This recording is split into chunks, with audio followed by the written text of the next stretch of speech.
Assalamualaikum warahmatullahi wabarakatuh. Halo semuanya, perkenalkan nama saya Indah Oktavianti. Di video ini saya akan menjelaskan sedikit tentang teori perdagangan internasional.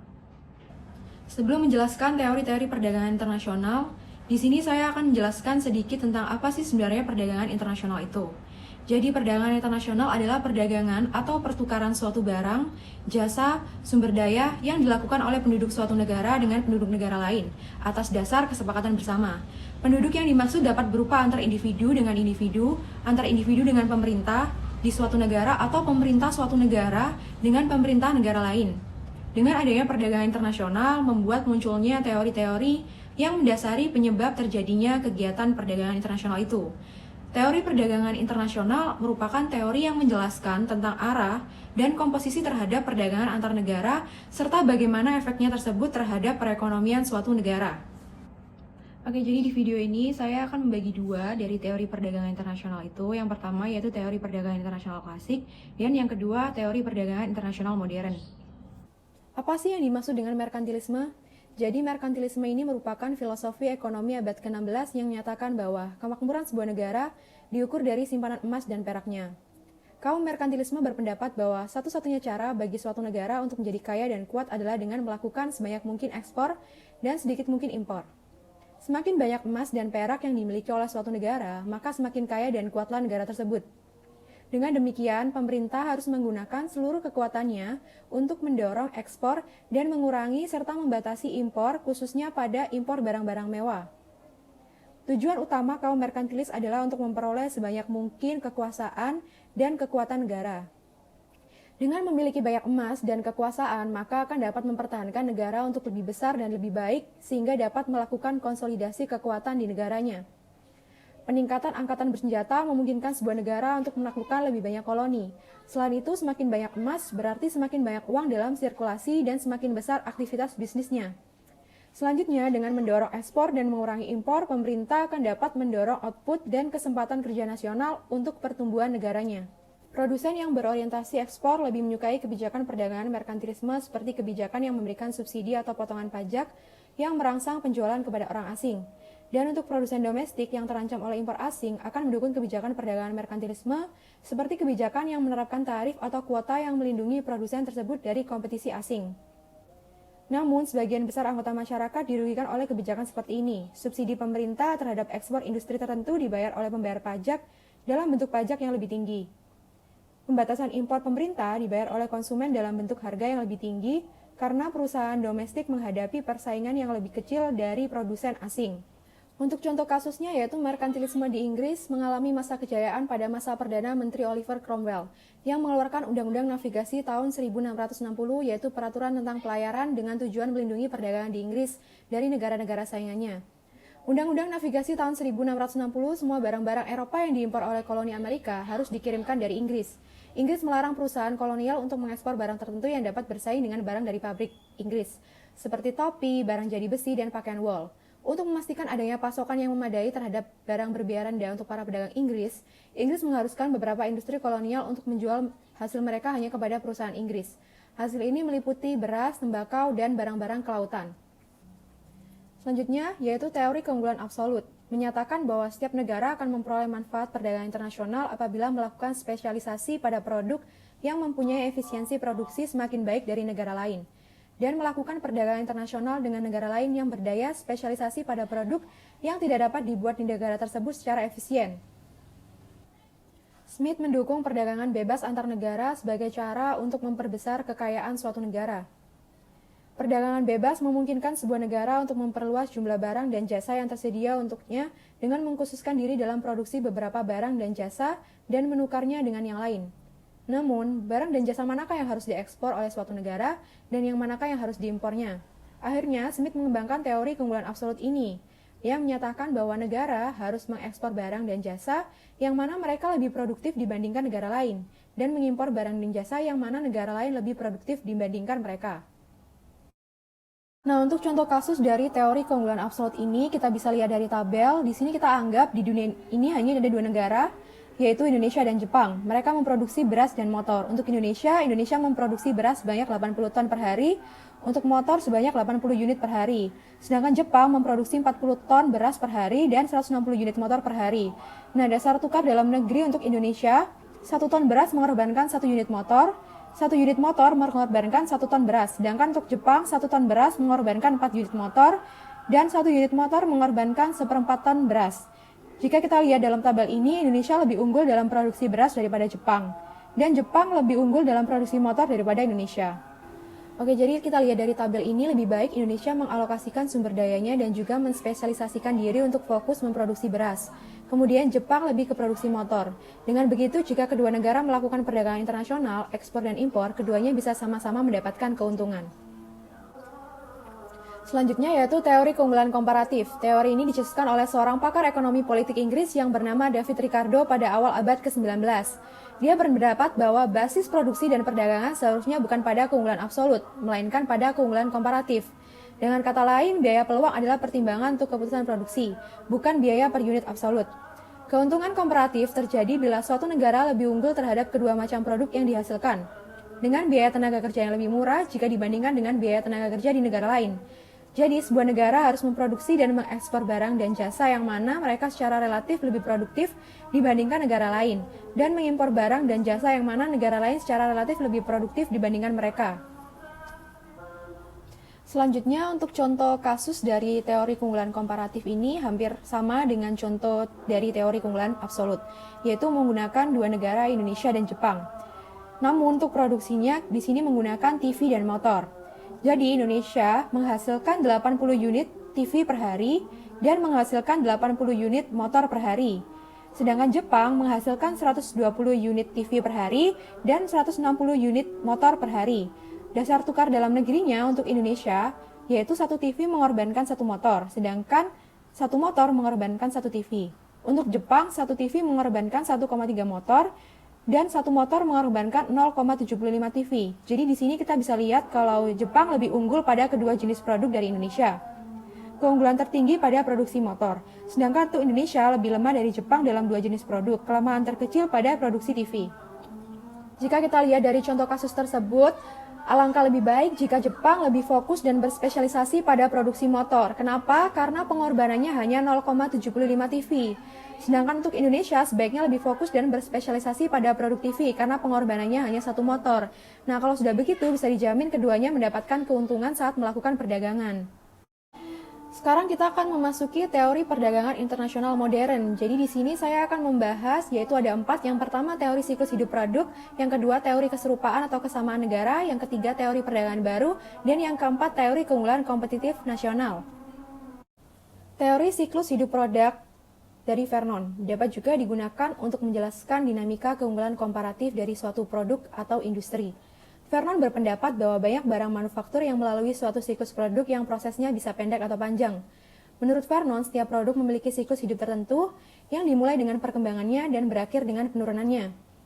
Teori siklus hidup produk internasional ini menelusuri peran dari inovasi, ekspansi pasar, keunggulan komparatif, dan respons strategis dari rival global dalam produksi perdagangan dan keputusan investasi internasional. Menurut teori Vernon, siklus hidup produk internasional terdiri dari 3 tahap, yaitu produk baru, pendewasaan produk, dan produk terstandarisasi. Jadi di tahap pertama, produk baru yaitu sebuah perusahaan akan mengembangkan dan memperkenalkan sebuah produk inovatif. Lalu pada tahap kedua, tahap pendewasaan, permintaan akan produk tersebut berkembang secara drastis seiring konsumen mulai mengenali nilainya. Perusahaan yang berinovasi tersebut akan membangun pabrik-pabrik untuk mengembangkan kapasitasnya dan memenuhi permintaan domestik dan asing dan akan produk tersebut. Lalu pada tahap 3, tahap produk terstandarisasi, pasar untuk produk tersebut menjadi stabil, produk lebih menjadi seperti komoditas dan perusahaan ditekan untuk menurunkan biaya pabrikasi sejauh mungkin dengan mengalirkan produksi ke fasilitas di negara dengan biaya tenaga kerja terendah.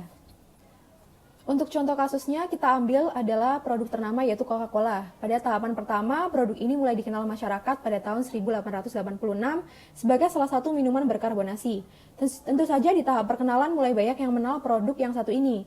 Dengan strategi pemasaran yang tepat, akhirnya Coca-Cola menjadi salah satu produk minuman unggulan. Selanjutnya adalah tahap kedua, tahap pendewasaan produk. Tahapan yang satu ini, Coca-Cola mulai mendirikan sebuah perusahaan ternama untuk semakin dikenal luas oleh masyarakat. Untuk meminimalisir terjadinya penurunan minat masyarakat, pihak Coca-Cola kembali mempromosikan minumannya dengan teknik yang lebih agresif dari sebelumnya. Dalam tahapan ini, perusahaan ternama ini sempat mengalami kesulitan dalam segi finansial yang menjadi masalah. Hal tersebut dikarenakan kurang tepatnya penentuan harga yang dipatok. Lalu, pada tahap produk terstandarisasi, Coca-Cola mengalami kestabilan dalam produksi serta laba yang didapatkan. Namun akhirnya terdapat pesaing-pesaing baru yang memproduksi minuman berkarbonasi dengan label yang berbeda dan juga lebih menyempurnakannya. Selanjutnya kita masuk ke teori keserupaan negara atau teori kesamaan negara. Linder menyatakan bahwa perdagangan terjadi antar negara yang memiliki ciri serupa, terutama selera dan tingkat pendapatan. Teori ini memiliki dua asumsi. Yang pertama yaitu sebuah negara mengekspor ke pasar-pasar yang bebas. Negara ini terlebih dahulu memperkenalkan produk di pasar domestik, tidak ditujukan langsung ke pasar ekspor. Pasar domestik harus besar agar bisa mencapai skala ekonomi. Untuk yang kedua, negara tersebut mengekspor ke negara lain yang selera dan tingkat pendapatannya sama. Untuk contoh kasusnya, kita bisa lihat pasar Jepang sebagai contoh menyediakan BMW kepada pembeli mobil kaya yang mencari prestis dan performa serupa dengan mereka yang membeli mobil mereka di Jerman. Pasar Jerman menyediakan Toyota dengan pelanggan yang sadar kualitas dan berorientasi nilai yang serupa dengan yang ada di pasar negara asal mereka. Seiring setiap perusahaan merenggang ke pasar negara lain, perdagangan intra-industri akan muncul. Linder menyatakan bahwa sebagian besar perdagangan dalam barang manufaktur harus terjadi antar negara dengan pendapatan per kapita yang serupa dan bahwa perdagangan inter dalam barang manufaktur seharusnya juga sama. Teori ini khususnya berguna untuk menjelaskan perdagangan dalam barang terdiferensiasi seperti mobil dan peralatan elektronik mahal di mana merek dan reputasi produk memainkan peran penting dalam pengambilan keputusan konsumen. Sekarang kita masuk ke teori perdagangan baru yang dikembangkan oleh Elhanan Helpman, Paul Krugman, dan Kelvin Lancaster. Teori ini memperluas analisis Linder dengan menggabungkan dampak dari skala ekonomi pada perdagangan barang terdiferensiasi. Skala ekonomi terjadi jika biaya rata-rata untuk memproduksi sebuah barang menurun seiring output barang tersebut meningkat. Teori perdagangan baru memprediksikan bahwa perdagangan intra-industri akan menjadi hal yang lazim. Teori ini juga menyatakan bahwa MNC yang berada dalam industri yang sama seperti halnya Unilever dan P&G akan terus-menerus memainkan permainan kucing dan tikus secara global seiring mereka berusaha untuk memperluas penjualan mereka. Dengan mendapatkan skala ekonomi, mereka akan berusaha memanfaatkan keunggulan kompetitif berkelanjutan yang mereka dapatkan dengan cara meningkatkan kekuatan mereka sendiri dan menetralisir kekuatan lawan mereka. Untuk contoh kasusnya yaitu keunggulan kompetitif berkelanjutan, yang A memiliki hak kekayaan intelektual. Sebuah perusahaan yang memiliki hak atas kekayaan intelektual, seperti merek dagang, nama merek, paten, atau hak cipta, seringkali mendapatkan keunggulan atas pesaingnya. Untuk contohnya seperti Coca-Cola dan Pepsi sama-sama bersaing untuk mendapatkan pelanggan di seluruh dunia dengan basis merek dagang dan nama merek mereka. Yang B berinvestasi dalam R&D. R&D merupakan komponen utama dari total biaya produk berteknologi tinggi. Sebagai contoh, Airbus telah menghabiskan lebih dari 12 miliar dolar untuk mengembangkan jet super jumbo A380. Perusahaan dalam industri komputer, farmasi, dan semikonduktor juga menghabiskan sejumlah besar pada R&D untuk mempertahankan daya saing mereka. Oleh karena besarnya biaya masuk ini, perusahaan lain seringkali enggan untuk bersaing dengan perusahaan yang telah mapan. Jadi, perusahaan yang bertindak terlebih dahulu akan mendapatkan keunggulan karena menjadi yang pertama. Untuk C, mencapai economy of scope, menawarkan kesempatan kepada perusahaan untuk mendapatkan keunggulan kompetitif berkelanjutan dalam pasar internasional. Economies of scope terjadi ketika biaya rata-rata perusahaan menurun seiring jumlah produk berbeda yang mereka jual meningkat. Perusahaan yang mampu mendapatkan economies of scope akan menikmati biaya rata-rata yang rendah yang memberikan keunggulan kompetitif kepada perusahaan atas rival global mereka. Contoh retailnya yaitu Amazon yang telah memanfaatkan baik skala ekonomi maupun economy of scope mereka. Mereka telah mengeluarkan jumlah yang sangat besar untuk mengembangkan dan memelihara situsnya dan membangun basis pelanggannya. Oleh karena berbagai biaya ini merupakan biaya tetap, biaya rata-rata perusahaan per penjualan menurun seiring perusahaan memperluas penjualannya. Yang D yaitu mengeksploitasi kurva pengalaman. Sumber keunggulan spesifik perusahaan lainnya dalam perdagangan internasional adalah eksploitasi terhadap kurva pengalaman. Untuk jenis produk tertentu, biaya produksi menurun seiring perusahaan mendapatkan lebih banyak pengalaman dalam menghasilkan produk tersebut. Kurva pengalaman dapat menjadi sedemikian signifikan sehingga dapat mengatur kompetisi global dalam sebuah industri. Misalnya dalam produksi chip semikonduktor, pengurangan biaya per unit sebesar 25 hingga 30% dengan setiap berlipat gandanya produksi chip kumulatif suatu perusahaan bukanlah hal yang tidak lazim. Setiap perusahaan yang berusaha untuk menjadi produsen berbiaya rendah dari chip komoditas seperti chip memori DRAM dapat mencapai tujuan itu hanya jika mereka bergerak lebih jauh di sepanjang kurva pengalaman dibandingkan yang dilakukan oleh rival mereka. Teori keunggulan kompetitif nasional atau dikenal juga dengan keunggulan bersaing ialah kemampuan yang diperoleh sebuah perusahaan melalui karakteristik dan sumber daya yang dimiliki untuk dapat memiliki kinerja lebih tinggi dibandingkan dengan perusahaan lain yang ada pada industri dan pasar yang sama. Porter meyakini bahwa keberhasilan dalam perdagangan internasional berasal dari interaksi keempat unsur spesifik negara dan spesifik perusahaan. Yang pertama yaitu kondisi faktor. Sebuah anugerah yang dimiliki oleh suatu negara dari faktor produksi mempengaruhi kemampuannya untuk bersaing secara internasional. Yang kedua ada kondisi permintaan di mana keberadaan basis konsumen domestik yang besar dan canggih sering merangsang pengembangan dan distribusi produk inovatif seiring perusahaan berjuang untuk mendapatkan dominasi dalam pasar domestik mereka. Lalu ada industri terkait dan industri pendukung. Kemunculan suatu industri seringkali merangsang perkembangan pemasok lokal yang berhasiat untuk memenuhi kebutuhan produksi pemasaran dan distribusi industri tersebut. Lalu ada strategi, struktur, dan persaingan perusahaan. Jadi lingkungan domestik di mana perusahaan bersaing dapat membentuk kemampuan mereka untuk bersaing dalam pasar internasional. Agar dapat bertahan, perusahaan yang menghadapi kompetisi sengit secara domestik harus secara terus-menerus bekerja keras untuk mengurangi biaya, mendongkrak kualitas produk, dan meningkatkan produktivitas dan juga mengembangkan produk inovatif. Contoh kasusnya yaitu produsen elektronik rumah tangga Jepang yang mendapatkan keuntungan secara internasional karena kesediaan kelas menengah Jepang yang besar dan mapan untuk membeli kreasi elektronik terkini dari Sony, Toshiba, dan Matsushita setelah disempurnakan di pasar domestik. Kamera digital TV, layar datar, dan pemutar Blu-ray model baru dijual kepada konsumen Eropa dan Amerika Utara dengan cara yang penuh hasrat. Fenomena serupa terjadi pada pasar telekomunikasi di mana adopsi internet tablet dan ponsel pintar yang sangat cepat oleh konsumen dan perusahaan Amerika Utara telah menciptakan iklim subur bagi perusahaan seperti Twitter, Facebook, dan Amazon untuk mengembangkan dan menyesuaikan produk baru untuk memenuhi kebutuhan pasar ini secara domestik dan secara internasional. Persaingan ini disebut Porter sebagai persaingan bentuk. Semakin banyak perusahaan yang bermain di bidang yang sama, maka persaingan yang ditimbulkan juga akan semakin besar. Competitive advantage harus dimiliki perusahaan tersebut agar dapat menjadi market leader bagi usaha sejenisnya. Namun meskipun sudah menjadi market leader, suatu ketika Anda akan tetap didatangi oleh pesaing yang lain. Jika tidak meningkatkan atau mempertahankan keunggulan kompetitifnya, maka status market leader tidak akan bisa dipertahankan. Sekian video penjelasan tentang teori perdagangan internasional. Semoga bermanfaat. Apabila ada kesalahan, mohon dimaafkan. Terima kasih sudah menonton.